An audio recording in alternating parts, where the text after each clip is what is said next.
Well, you had a great thread. One of the best threads this week was about making perfect decisions. And I want to just dive into a couple of those in a second. But is there such a thing as a perfect decision? Yes.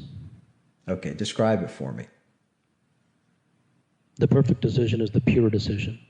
The perfect decision is the decision that has no interference or reactivity. And is that what you mean by saying it does not produce self-conflict? Correct.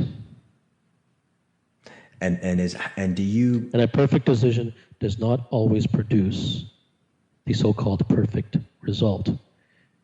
It may produce in one way. A perfect decision always produces the perfect result, but the reason that I say that is because the perfect result in a particular human being's eyes is not always the perfect result.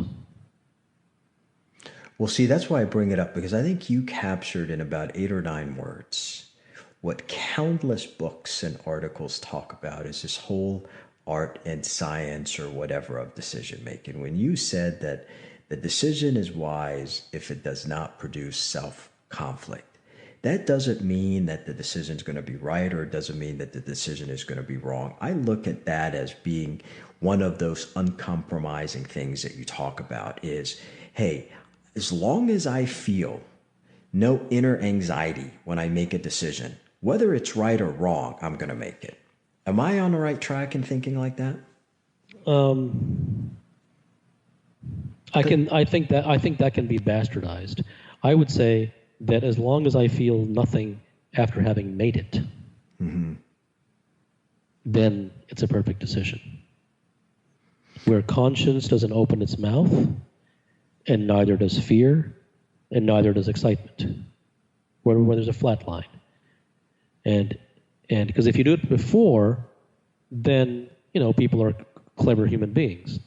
And they'll pull out their prescription book, and they'll spend 30 minutes meditating to make themselves calm.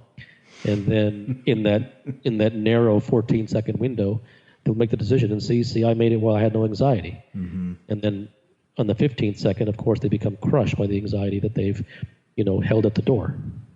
So I think it's the feeling after you have made it.